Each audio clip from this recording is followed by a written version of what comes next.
Shalom, selamat pagi Bapak Ibu, Saudara-saudari yang dikasih Tuhan dimanapun Anda berada. Senang sekali kita boleh bertemu kembali di dalam renungan pada pagi hari ini. Mari kita bersatu dalam doa. Selamat pagi Bapak, selamat pagi Roh Kudus. Engkau selalu mengasihi, melindungi kami, menjagai kami. Memberikan hal-hal baru Tuhan sesuai kehendak Tuhan. Jika kau boleh bangunkan kami pada pagi hari ini untuk menjalani kehidupan kami sehari-hari. Tuhan, datanglah Engkau di tengah-tengah kami. Berbicara Engkau di tengah-tengah kami, agar kami kuat menjalani segala hal-hal baru yang akan kami hadapi di depan. Kami percaya Tuhan selalu beserta dengan kami. Jika kami menghadapi persoalan-persoalan kehidupan yang berat, Tuhan lain menjadi kekuatan buat kami menjalaninya. Terima kasih Bapa. Di dalam nama Tuhan Yesus Kristus, Tuhan kami hidup. Kami siap mendengar firman-Mu. Amin. Lepaskan genggam tanganmu. Landasan firman Tuhan pada pagi hari yang indah ini diambil dari Amsal 28 ayat 22 yang mengatakan, orang yang kikir tergesa-gesa mengejar harta dan tidak mengetahui bahwa ia akan mengalami kekurangan.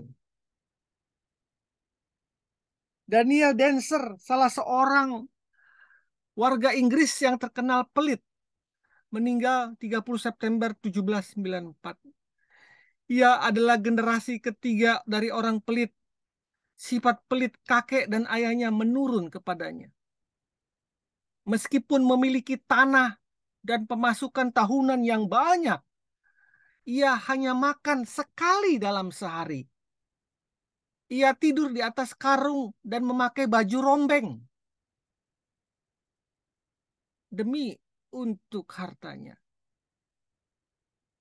Hanya sekali dalam setahun ia membeli baju. Itu pun baju bekas. Merasa sayang untuk memakai penerangan lampu. Terkadang ia duduk dalam kegelapan untuk berhemat. Ia sangat khawatir orang akan merampoknya, sehingga ia memasang perangkap di depan pintu rumahnya, serta menaruh penghalang agar rumahnya lebih aman.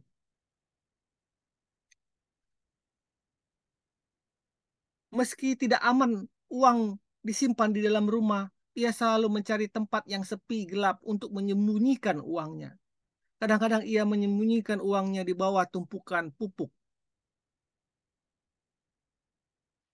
Tahun 1766, saudara perempuannya yang bertugas menjaga serta membersihkan rumahnya jatuh sakit hingga sekarat. Tetapi Dancer menolak untuk memanggil dokter dengan berkata, "Mengapa aku harus memboroskan uangku untuk menghalangi kehendak yang di atas? Jika memang waktunya sudah tiba, tidak ada seorang pun yang bisa menyelamatkan dia dari kematian." Orang ini sudah dikuasai oleh uang. Orang ini sudah diperhamba oleh Tuhan.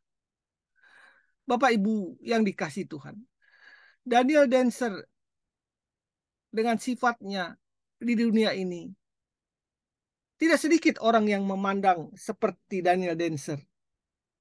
Mereka memandang uang dan kekayaan sebagai sesuatu yang lebih berharga dari segalanya.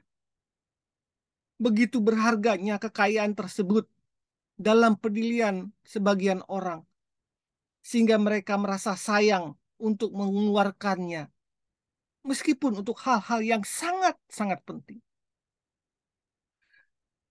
Padahal Tuhan Yesus mengajarkan kepada para pengikutnya untuk tolong-menolong, peduli dan suka memberi. Tetapi hartanya telah menguasai dirinya. Segala firman itu akan sia-sia bila dia memandang hartanya lebih dari segalanya.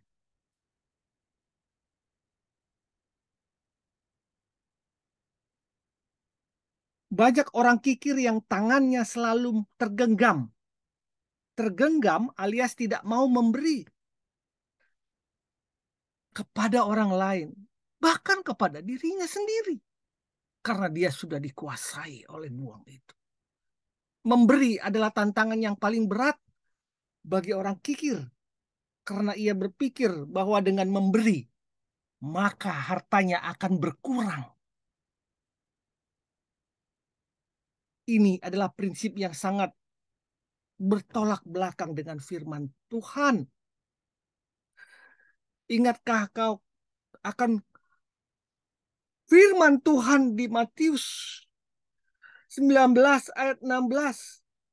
Orang muda yang kaya, dia datang kepada Tuhan dan berkata, "Guru, perbuatan baik apakah yang harus kuperbuat untuk memperoleh hidup yang kekal?" Tuhan mengatakan, "Jika engkau mau masuk ke dalam hidup, turutilah segala perintah Allah. Jangan membunuh, jangan berzina, jangan mencuri, jangan mengucapkan saksi dusta, hormati ayahmu dan ibumu, dan kasihilah sesama manusia seperti dirimu sendiri," kata orang muda itu. "Semua itu telah kuturuti, apalagi yang masih kurang?" Kata Yesus, "Jika engkau hendak sempurna, pergi, jualah segala milikmu dan berikanlah itu kepada orang-orang miskin, maka engkau akan beroleh harta di surga. Kemudian datanglah kemari dan ikutlah aku." Ketika orang muda itu mendengar perkataan itu, pergilah ia dengan sedih, sebab banyak hartanya. Sadarilah, Bapak Ibu yang dikasih Tuhan, bahwa semua berkat yang kita dapatkan adalah pemberian dari Tuhan. Dan itu tidak akan kita bawa sampai akhir hayat kita. Yang kita bawa adalah tindakan, sikap, perilaku kehidupan kita sehari-hari di dunia ini. Apakah sudah berkenan di hadapan Allah? Apakah sudah menjadi berkat buat orang lain dalam hidup?